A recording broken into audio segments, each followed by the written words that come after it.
You are a wonderful, generous, and understanding companion. I am a sucker. Oh, come on. Is it so horrible here? I was perfectly comfortable in my place. Your houseboat is not a place. A place doesn't move. Well, neither does my houseboat. Except maybe up and down. No, I love your houseboat, in theory. But that convertible couch, that is quite another story, particularly when it and my lower back have to be in close proximity for 8 hours or so. Well, you could have slept in a hammock. Yes, and if I were a bat, I could sleep hanging from the ceiling, but I am not. Yeah, I have no argument with that. I will make this change of venue worth your while. Ooh, what you got in mind, girl? I will fill the bathtub with emollient-rich water, and you will luxuriate in it. With a cigar. Naturally. And I will entertain you with absolutely everything I know for as long as you wish. Gee, now, if only your house could move up and down a little bit. You know, no. It just might.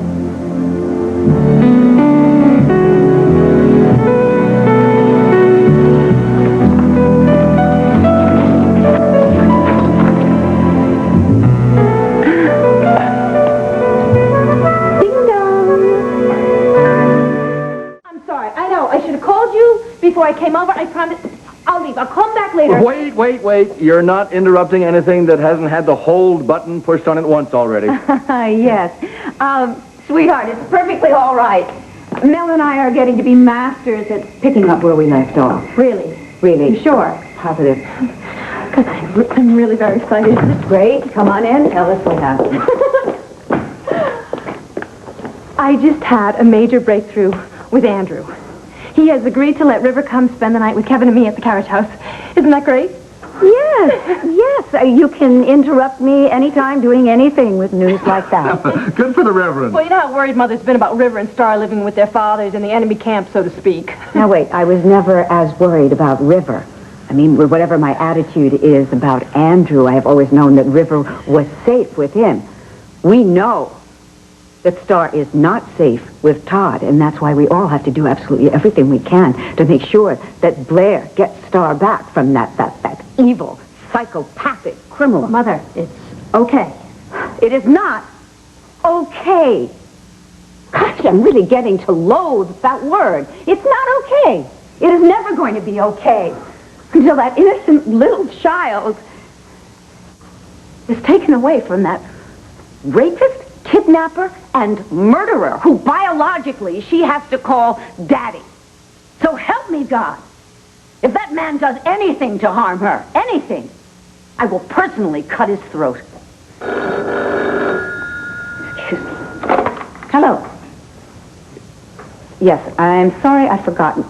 No. I'm going to have to call you back. I've got the papers in my study. Bye.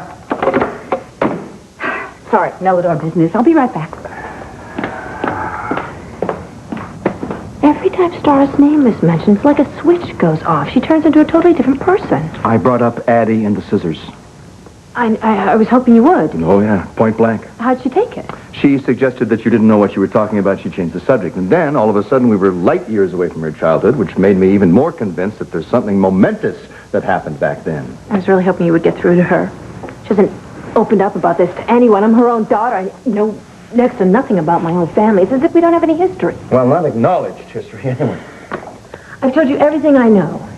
Addie was the oldest. She abused my mother, who in turn tried to protect Melinda, who was the youngest. So, you can't think of anyone else who can shed some light on Dorian's childhood? Well, yes, I can. Cassie, don't make me play 20 questions here. If you know of somebody who can fill in the blanks and to Dorian's childhood, then tell me who it is. Well, there's Blair. She is Addie's daughter. All right, keep going. Well, Addie may have told her more about the Kramer family history than either you or I know, including what may have happened to the three sisters when their parents died. But Addie's not a well woman. Will what she says hold water? She has her lucid moments. I've seen them. They're like a window opening. So, you're saying this window could open up to a vista of a day long gone by, huh? Yeah, it's possible. It's worth exploring, thanks. I'll definitely run it by Blair.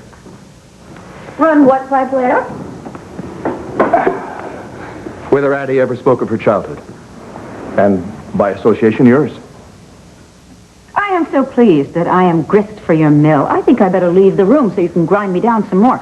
Dorian, just relax. You didn't step into a conspiracy here, you know. Oh, sure. All my most fervent supporters whisper about me behind my back, pick and probe at my past in the hope of turning up some lurid nugget. Mother, the point is, if you talked about it, it might help. I agree. Don't take it out on Mel. He's just trying to help. I think maybe I should go. I think maybe that's a really good idea. Bye, sweetheart. Bye. Take care.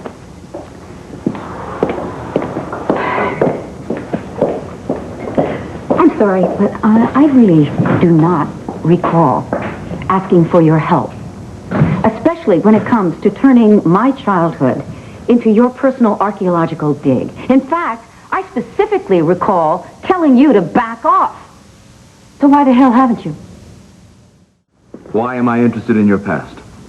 Because I think it'll help me understand who you are now.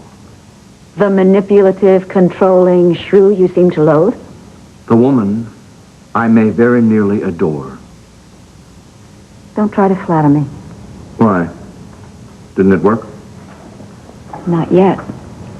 You see? That's the Dorian I'm drawn to. The sweetheart.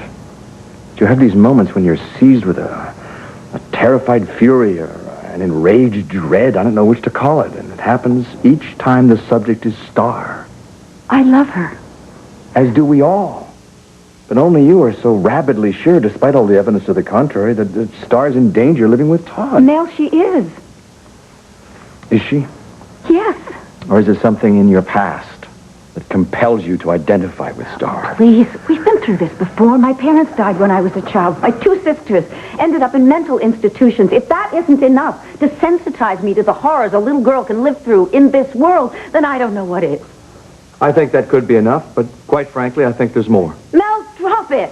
Dorian, I have seen you reduced on more than one occasion to a quivering, totally incoherent heap over this. Well, that shouldn't be a sin in your book. Serial incoherence. All right. You don't want to look at this. But I do. I need to. I've already said no. Why isn't that enough for you? I mean, if you are so desperate to fix something, why don't you take another shot at your daughter? There's a situation that could certainly use improvement. That was low. You asked me not to intrude in your life. I'm telling you, I need you to return that favor. It's not the same situation. It is to me, Mel. If you push this, it could ruin what we already have. I'm going upstairs. And I'm going to draw that bath. I'm really hoping that you're going to join me. As soon as I call the office.